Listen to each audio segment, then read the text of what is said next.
up the new scoreboard. You accusing me of theft here? I'm asking nicely. Swing and a miss on a changeup down. It is a changeup, and it is ridiculous. How you doing, baby? It's good to see you. You know. Burns throws, got it, what a play!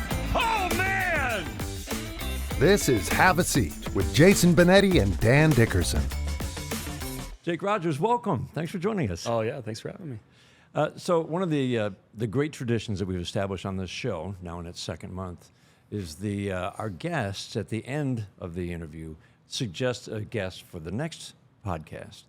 So Tarik Skubal was on, and we asked him for a list, and he just said Jake Rogers, and you could see him going through Jake Rogers. That was it. He said we had to talk to you.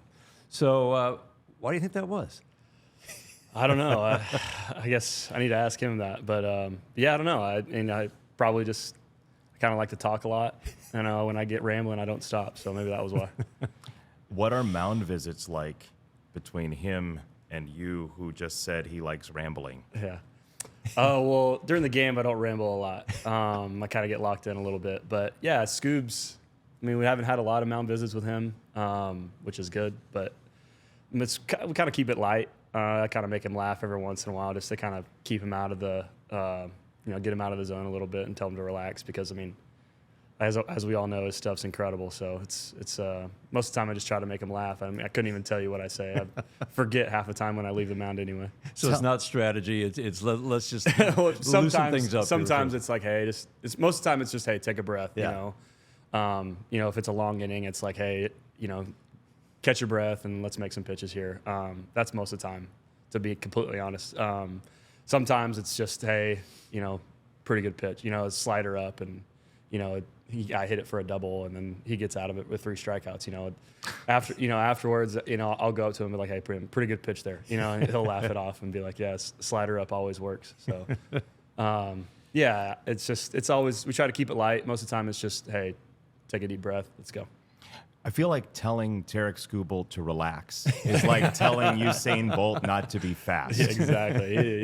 He's a well-oiled machine up there, man. He knows what he wants to do most of the time. So, what's the best way to break him?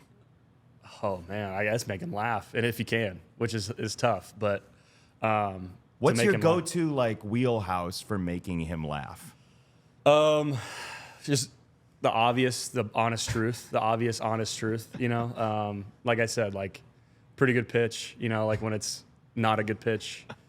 Yeah, just the honest truth kind of gets him going. Because he's he gets pretty intense up there. But yeah, sometimes he'll. I mean, I'm sure you guys even notice sometimes he'll make a bad pitch and in between innings he'll throw a curveball way over my head and be like, that was pretty good. Make the old facial expression. So he likes to have a good time too. But he's a competitor when he needs to be. AJ Hinch doesn't like personal catchers. He shies away from him, but you are now his catcher. You guys got a good thing going. Yeah. It's been a heck of a ride. So far, so good. I mean, he's fun to catch. I mean, I say this over and over to the media and everybody, but it's like being on cruise control. Everything kind of seems to click when we're together, and he's hitting his spots, and when he doesn't hit his spots, he gets swing and miss. So, man, it's been fun. What's your first memory of loving catching? Catching. Oh, man, that's a tough one. I didn't really start fully catching until I was 11 or 12. So I got on a new team, a new baseball team. It was a travel ball team.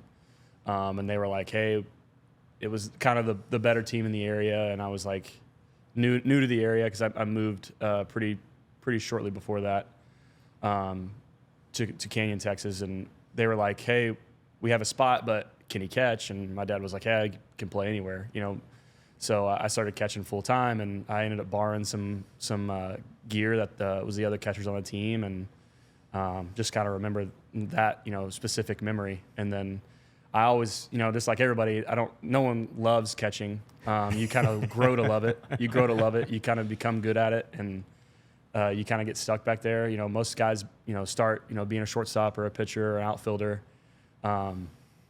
but I just wanted to play in general. And I think, my dad, I was like, man, I really want to play shortstop. I really want to play in the outfield. I want to be athletic and stay that way. And that was like the quote when he first said, like, hey, look, everybody always needs a good catcher. That's kind of like the thing. Like, if you can get a good catcher, they're going to hold on to you. So that's kind of one of my earliest memories of that. I love that nobody really sets out to become they don't love it. You have to grow into it. Yeah, you really grow into it. I mean, because it's all, I love it because you're a part of every play. You're a part of every play. You're a part of the game. I mean, it's a huge point of the game. But back then you're just back there. You don't really. There's no pitch calling. It's just you're getting beat up. The kids don't really know quite where it's going all the time. So, I grew to love it. It's a little like dodgeball early, isn't it? Yeah, exactly. Just throw the body in front of it and see how good you can do. And then, he's pretty good at doing that. All right. When did you first start calling pitches? In high school, in college a little bit here and there. They let me do it. And then in pro ball was kind of the full-time go. When I first got, when I first got drafted, it was like, all right, here you go. Here's the crash course. Good luck, Who gave you the crash course? I mean, I guess the crash course was like thrown into the fire. It was like, here you go. The pitcher today, this is what we kind of want to do with this pitcher, and go for it. So that's kind of how it worked. And then when I kind of grew more and more, and then into 2019, before I got called up to the big leagues, that was kind of when I got my first, like, hey, this is what you kind of have to do to study hitters. And that was kind of the first year, because in the minor leagues, it's 100% on pitcher strengths, right? Until you really get to AAA, you don't really look at the other hitters. It's more like stick to the pitcher strengths and go get outs. And then when I got to AAA, Bobby Wilson and Juan Nieves were kind of the first, like, hey, this is what you kind of need to do. Let's sit down. And that's kind of how I learned to call a game. There's so many elements to calling a game. Yeah. And I've got to believe, it seems like you've got the kind of mind that enjoys that challenge, because it's really prep, but then it's very much, I get to choose and pick and choose how this game is going to go. A little bit like jazz. I don't know. It's just, I mean, it is. There's an art to it that really takes time. There is, and every guy is completely different. Like, you can put me back there and put Carson back there, and I guarantee you. I mean, you can put me back there 8 out of 8 times against the exact same team, against the exact same pitcher, and I guarantee you I'll call it different 8 out of the 8 times. And there's always, some guys like to go completely off the book and just stick strictly to the numbers and go straight for it. Some guys stick to the book, and then, obviously, like me, I think there's some feel to it. There's some feel. You got to read swings. You got to be able to do all this stuff. So it's definitely a fun part of the game that I enjoy doing. So A.J. Hinch has this giant whiteboard in his office that he draws things on sometimes, and I don't think it's to play hangman or something like that. We need to do that, actually. I might go in there today and put a word of the day on there. What is he most likely to draw on that wall while he's talking catching with you? Well, I can give and you might remember this, give you a specific moment. Last year, we're playing the White Sox at home, and Reese has a no-hitter. I think it was into the 5th or 6th. Yeah, into the 6th. Into the 6th. And Moncada's up and hits a homer to left field. I think he had a walk before, and I think Moncada hit a 2-run homer. And I can't remember the exact count, but we were deep in the count. It was 2 strikes. I think it was 1-2 or 2-2. And Moncada hit a homer on a fastball. And the previous 2 pitches were fastballs. And it was like late foul off, way late foul off. And I'm like, oh, he's sitting soft. Sure enough, heater down and away, wham, homer to left field. I think we ended up losing. I think we ended up winning. I can't remember. But it was obviously like a bad pitch call. So the next day, AJ had it all planned out. He had exactly where the pitch was, exactly what pitch it was, and he had Reese's pitches ranked according to Moncada. And he kind of had it covered up, and he asked me, hey, how would you rank? He had it covered up. So so like this is a quiz. It was a quiz. And he said, hey, look, how would you rank Reese's pitches, to Moncada? And so I ranked them, what I thought see fit, and it matched exactly what his was.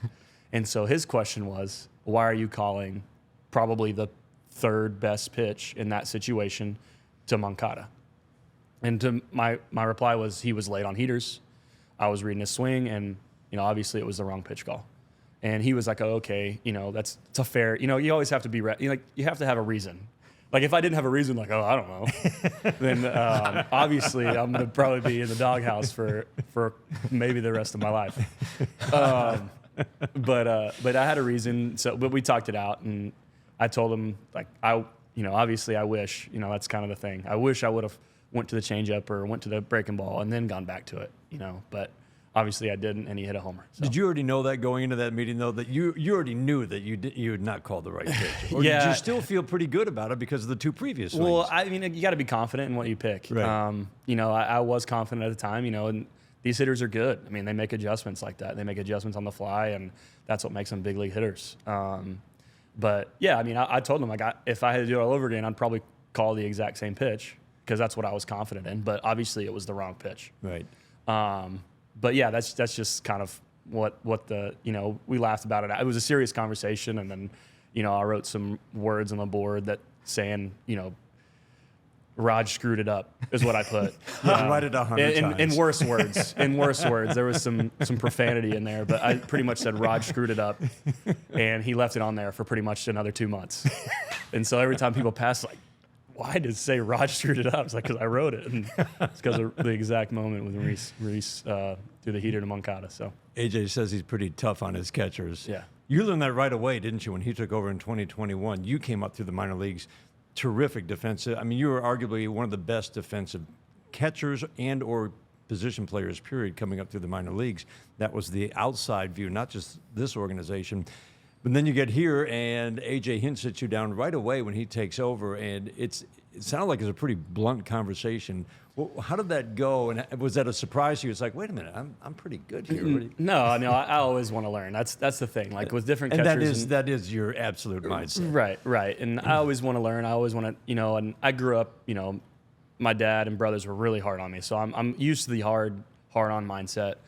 But I mean, he brought me in and was like, look, like, this is not like, this is how it's going to be. Like, I'm going to be hard on you. Obviously, as being an ex-catcher, he looks at things similar to the way I look at it, right? He looks at the pitch calling. He looks at the game behind the game, the little games, So that's why having like a catcher as a manager is always tough on the catcher, because he sees the pitch calling. He sees, what you're doing before and what you should be doing before. But yeah, he told me like, hey, look, like, I'm going to be hard on you.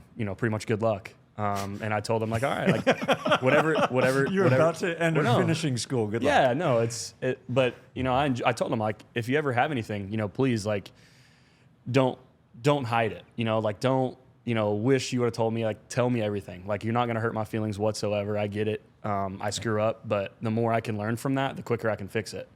And that's kind of how he's always been, I think, with everybody, not only me, but I think that's kind of what makes him a great manager is like, hey, look, here's this hard-nosed conversation, whether we have it that day or the next. He's pretty good about waiting until the next day and kind of get the angriness out of me and whoever he might be talking to. But yeah, he's good about that and coming to me and being like, hey, look, like, this is what I was thinking during that situation. This is here's what I was thinking, and we can talk it out.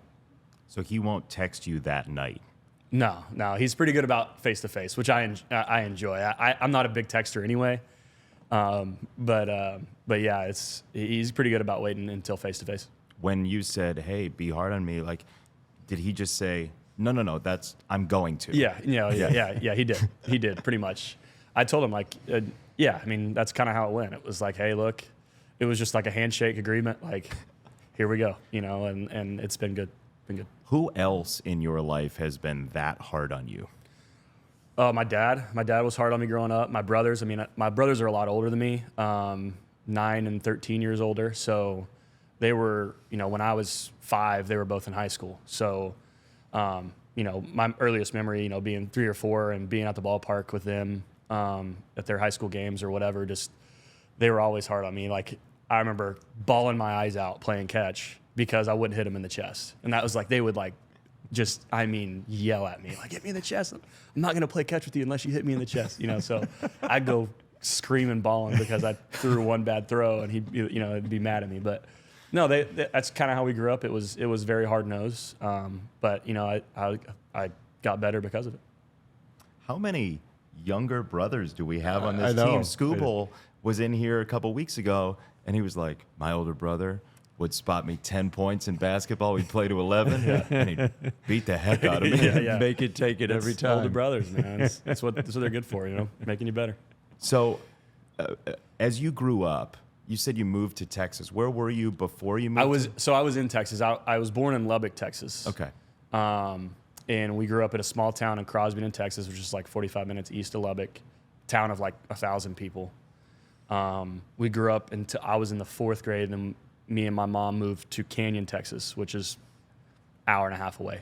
Not Home too of far. Terry Funk. Terry Funk, the wrestler. Yeah. Oh yeah. So pretty hardcore wrestler. Yeah. Terry Funk. The Funk brothers. Yeah. You know about him. I know of them. So- I'm not a big wrestler person myself, but I heard about them growing up. They were like the jump through tables sort of guys that were first, right? The extreme wrestling kind of guys. Okay. Compare and contrast that version of wrestling to catching. Oh, I mean, you're pretty much just telling a guy that throws 100 miles an hour to throw it right at your face, So, I mean, I guess if there's a ball in the dirt, I'm, openly and willingly trying to block a ball in the dirt. That's coming, pretty hard at you. So I guess that's the only way I can compare it, So, yeah. But I heard about the Funk brothers growing up. Yeah. Honestly, I couldn't even tell you what they look like or a video of them. I need to watch a video just to kind of pay homage to Canyon, Texas. But Pretty hardcore. yeah, awesome. But you have to be crazy to do both, I feel like. Yeah. Yeah. You have to be, I guess. You end up at Tulane. Yep. Did you have a lot of Division I offers? I had some. The final 2 were Oklahoma and Tulane. And I chose Tulane, and I'm glad I did. It was an incredible choice. Hi, I'm Jake Rogers, freshman catcher at Tulane University. It's so fun when it works out. It doesn't always for college athletes, right? Yeah. It's like this, I thought it was the right fit. It's not, but it seemed like that was the right fit for you. Yeah, that's an incredibly long story that might take longer than 30 minutes, but it all worked out. I mean, Tulane kind of came on very late. I mean, it was pretty much Oklahoma until, like 2 weeks before I signed, the signing day. And I just hadn't committed. I was kind of a later commit. It was late junior year. So they kind of came on late, and they actually never even seen me play. They trusted a guy that I played, coached me. Oh, wow. His name's Chris Westcott. He called up Rick Jones and said, hey, look, I have this player. He's special. You need to offer him. And he asked me if I'd be interested in going to school in Louisiana. Yeah. And I went on a visit the next weekend. It was like the only visit I went by myself. My brothers went on one. My dad went on one. My mom went on one with one. And this was the only one I went to myself to New Orleans as a 17, 18-year-old kid. As you can imagine how that was. It was literally a one-day trip. I flew in at 6 a.m. on Saturday and flew out 6 a.m. on Sunday. And it was incredible. I literally called my mom. This was before we went to dinner. They walked me around the campus. And I'm like huge history. I like old school stuff. And just the feel and the vibe of Tulane was unmatched. I literally called my mom and my dad. I was like, I really think I want to go here. And my mom was like, no, it's far away. Norman's 4 hours away. That's good by me. And my dad was like, oh, that's awesome. We need to go. So ended up going, and they offered me literally sight unseen, and it was a blessing. Wow. Yeah. How much sleep did you get in those 24 hours? I would say an hour.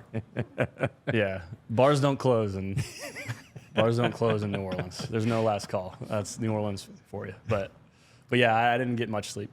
All joking aside, to play baseball and really dedicate yourself to a sport at one of the, first of all, really good academic schools in the country. Harvard of the South. Yeah, thank you.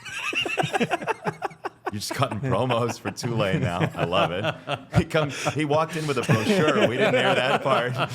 But also one of the great party cities and schools in the country. Like, what was your day like as an undergrad baseball player at Tulane? I had a great time. Honestly, I wasn't like in high school. I never went to any parties. Like, I really was about the best kid ever. Like, I never really got in trouble. I never really went out. You know, I was just always, my brothers were always harping on me like, look, you could do this later in life. Like, just wait. Trust me, I've been through it. They kept you on the straight and narrow. And I loved them and I trusted them, so I did. And I'm not saying I didn't let loose in college, because I did, but it took my sophomore year, you know, and then it was fun. I mean, it was an incredible time. I love New Orleans. It's still, I mean, it has to be top 3 favorite cities ever. I think the food is unmatched. I think the people there, I mean, you could go anywhere and literally any fast food restaurant, any Walmart, and they greet you like, "How you doing, baby?" Like you're their family. It's like, "How you doing, baby? It's good to see you." You know, and back home. And that's just a good way to go through a day, isn't it? Yeah, no, I mean, it makes you feel good. You know, it's like, "Oh, I'm doing great, thanks." You know, like, but I mean, everyone's family there. I mean, it's definitely a small town feel, and I thoroughly I can go back every off season. It's incredible. Your love of history just goes way back? Yeah, I've always kind of, I think it's just my dad, my brothers, we all kind of love history. I mean, just, yeah, in general, it's just gone way back, and I've always kind of enjoyed that. I've never been great at the actual subject, but I enjoy learning about it, so. So I'm just thinking about the food in New Orleans. Oh, yeah. Right? Like you gotta be in good shape. It's a great baseball program. A lot of great history there too.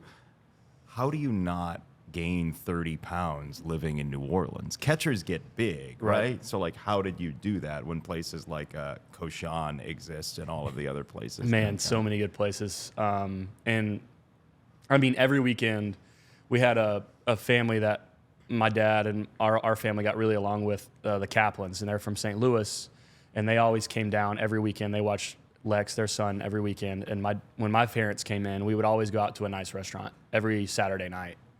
And we went to a different one, and I have to thank the Kaplans for putting my family and like pushing us to go to those restaurants, because we're always like the low key, you know, we stick to the same, you know, if it's good, it's good. If it's We're gonna good, go there. We're gonna go. But I mean, we tried a bunch of the good restaurants, Cochin, you know, Ralph's in the Park. I mean, all these great restaurants. I mean, I could literally go on a whole podcast just talking about the food in New Orleans. But yeah, I mean, I don't know how I did. I mean, tip the cap to be able to eat a lot and not gain a lot. So. Your family just like went to the Ponderosa every day if they're not pushed? Like what was your go-to as a family? Oh man, Superior Grill is a Superior Seafood. We always went to Superior Seafood. It's right on St. Charles. They had a really good Bloody Marys. My dad loved the Bloody Marys there. Family loved the Bloody Marys. So like we crushed Superior Grill. Yeah, we always went to different places. I mean, we've tried, me and my brother who I live with, we go every year, and we're like, all right, what's next? What's next on? I always go to the same place. I always go to Bear's Po' Boys in Metairie, and it's my favorite po' boy in the city. Fried shrimp with cheese. Oh, fully dressed. Come on with me. Let's go. Is that why you threw that third fastball in a row? Because once you really like something, you just go back? Hey, if it works, man. If it fits, it ships. That's what they say. Your defensive reputation was right through high school, right through Tulane. Sometimes it was just that moment in life that can change things. Regional game at Oxford against Mississippi, down a run in the ninth. You hit a 2-run home run to deliver a big win. And you said there were a lot of scouts there. The draft is a week away. You're in your junior season. Mm-hmm. Did you feel like that raised your draft stock to get you into the third round? Is that one of those moments that just kind of, oh, we knew he could catch, but, oh, he can hit too? Yeah, I hope so. I don't really know if it did or not, but, I mean, that was one of my favorite games ever. I mean, it was such a great time. I'll never forget it. I had so many text messages from, you know, just people that I came across with in the baseball world texting me, like, that were Ole Miss fans, or their daughters are at Ole Miss, or their sons are at Ole Miss. I mean, it was awesome. Yeah, I mean, it was a big moment in my baseball career. I hope it pushed me up a little bit, but you quieted that crowd pretty quick. It was awesome. It was a long at bat. I mean, I couldn't even tell you how it went. Even to this day, I like blacked out. So it was fun. I mean, it was an incredible experience. Just going, I hadn't watched that in a while, but you know, I think a couple months after it happened, I went back and like watched it for the first time, and it was like, wow. You know, it was a really cool experience. I mean, just that whole inning and that whole game, I mean, was back and forth. I mean, it was a great game. So, What do you watch when you watch yourself back? I watched the whole game back. Really? And I hate doing it because, like, seeing my older self, I'm like, man, that was ugly. You know, like Just receiving. yeah. Just like looking at, like, I mean, anybody. I mean, go back and look at an old video of me, and it's like. But I think what I excel at the most is receiving. Being really good with a low pitch. How was he considered good, you know? But no, I mean, it's just, I can't really listen to myself talk. I hate really watching myself, but it's just kind of a thing I don't really like doing because I criticize myself really pretty hard. So What was missing in that video? Like, what was bad? Well, it's just like seeing the way, because catching has evolved since then so much, and seeing how I caught like then, I mean, it was considered good. And I was like, how is that considered good? You know, because like I'm sitting there, you know, you're on 2 feet, which is, you know, not a thing anymore. It's rarely seen anymore. And I was like, my hands were straight up like this. And, you know, now my hands are like this. So it's like completely opposite of kind of how I'm catching now. So it's just, you know, criticizing myself. Yeah. When you were rehabbing your Tommy John, you learned the new technique. And this was not a small change, as you've just described. Right. Ryan Cienko was a big part of that, wasn't he? Yeah. And talk a little bit about the influence that he's had on you, because it seems like wherever he's been, people rave about Ryan Cienko, our catching coordinator. It's like the catcher whisperer. I don't know what you want to call him, but they love how he goes about it. What helped you? And because, again, that took a while to do, and he was a big part of it. Yeah, I mean, he's a great guy. He's a great coach, and he knows how to coach it, which I think speaks volumes to him. But he was the catching coordinator at the time. I was injured, sitting out the whole year that year, and I wanted to kind of make sure like I refined anything I could that was not very good, you know. And my framing was just below middle of the pack, just below average. So I was like, that's one thing I need to get better on. And everyone talked really highly on Cienko, and him being a roving coordinator, he was, you know, in Lakeland every 2 weeks or so or whatever he was.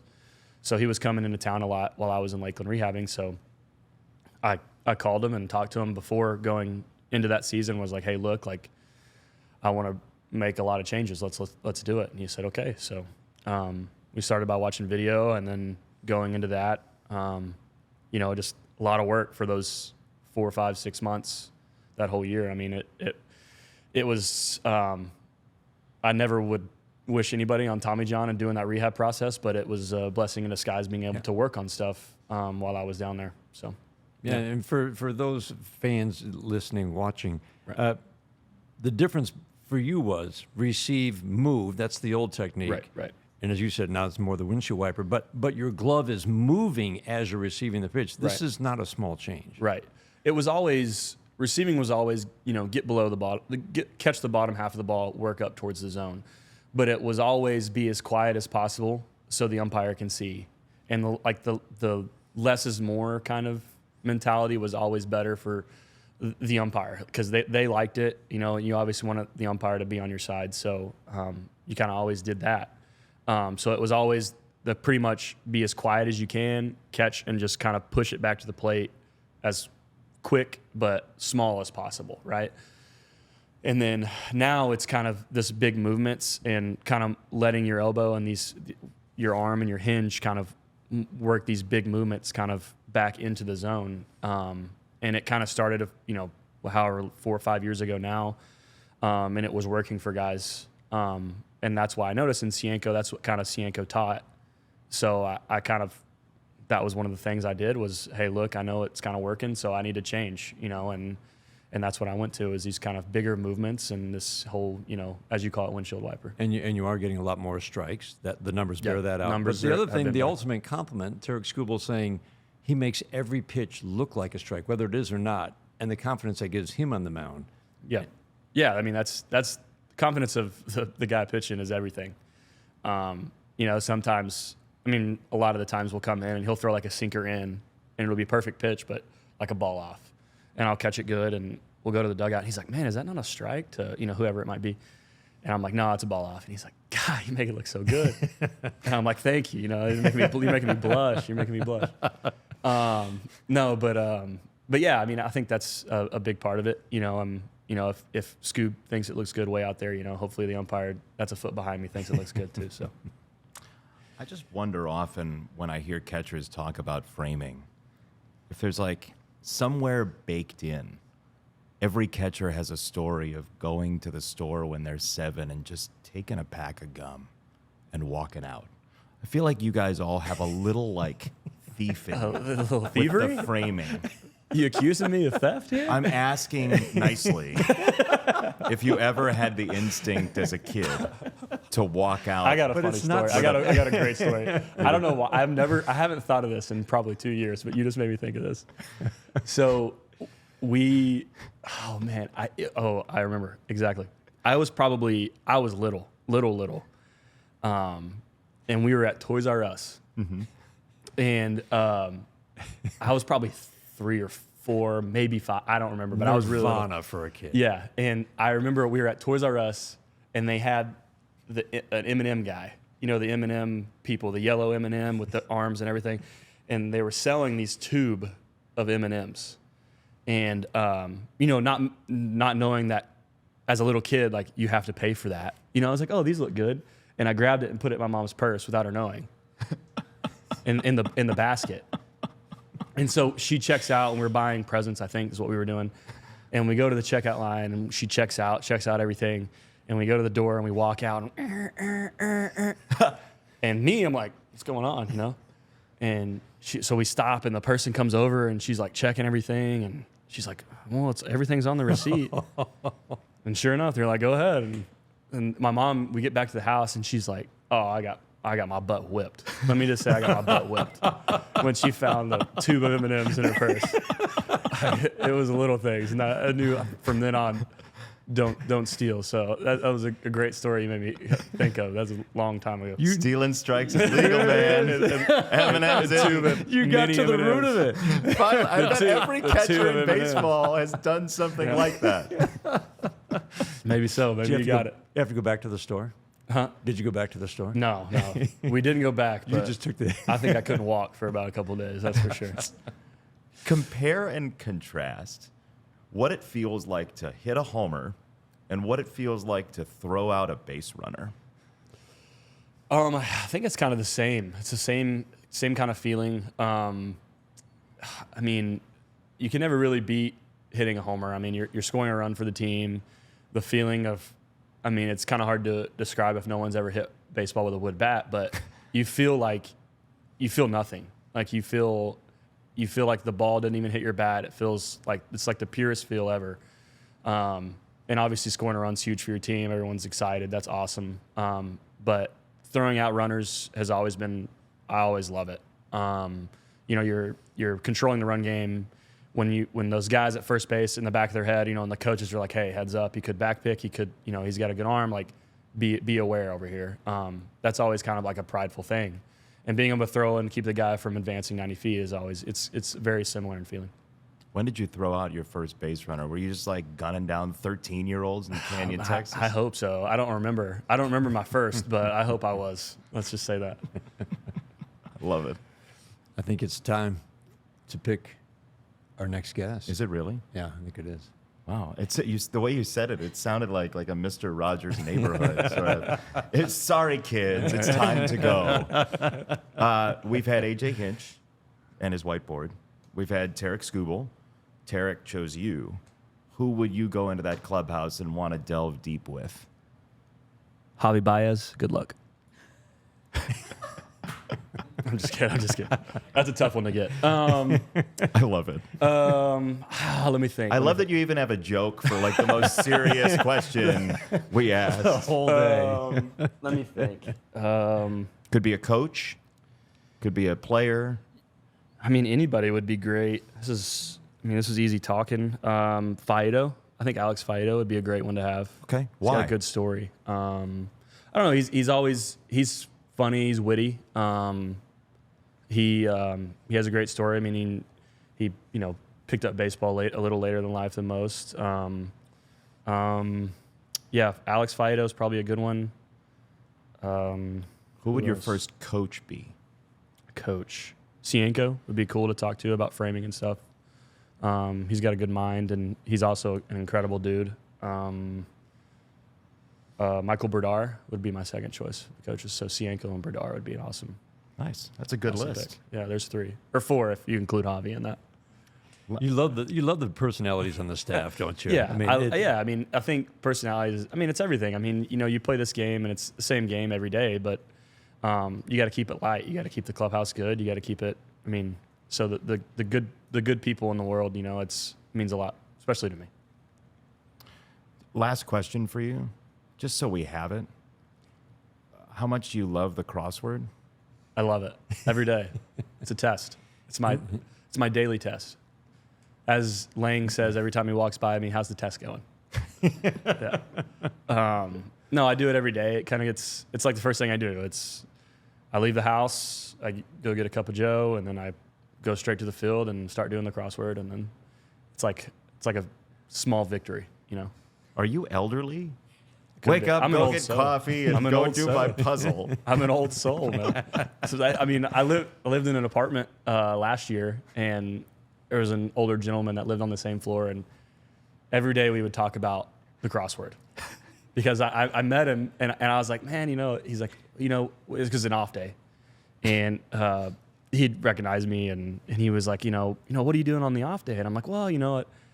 I do the crossword. I can't print it out, so that kind of angers me because I like to do it with pen, and on the phone it doesn't seem as real. I was like, man, I just did the crossword and went and got a cup of coffee, and he's like, oh, I did the same thing. And I was like, oh, and I felt like we had a connection. I was like, are you a USA Today guy or are you New York Times? This is where the separation. And he goes, I'm a Times guy, and I tip the cap because I cannot do the New York Times. The USA Today, crush it. I can crush it. I think that's the next step for me. Can I motivate you to just try the Times puzzle? Okay, I Because will. once you grind on it a little bit, I will. it starts to go. Yeah. You're a The only puzzle guy, difference too. between us was the USA Today and the Times, but he did it at 5 a.m. and I did it at about 8 a.m. So I think the older I get, maybe I will go to the 5 a.m., but I think for now I'll stay to the 8 or 9, And your Skubal's lifeline on the day he pitches. If he's getting stuck, he's got to get it done. Yeah, he's got to get it done. I literally, every day, I finish it and I sign it and I put some words of encouragement and I put it on his chair. Because I get there a little before him every day, but on his start day especially because he shows up a little later. But I put some words of encouragement and I put it on his chair just so he'll have an answer key so he can go off of. What a teammate. That's a teammate. Something like that. This was such a pleasure. Yeah. Thank you guys. for Jake, having thank me. you Yeah. so much. Appreciate it. Thanks. It's fun. Yeah.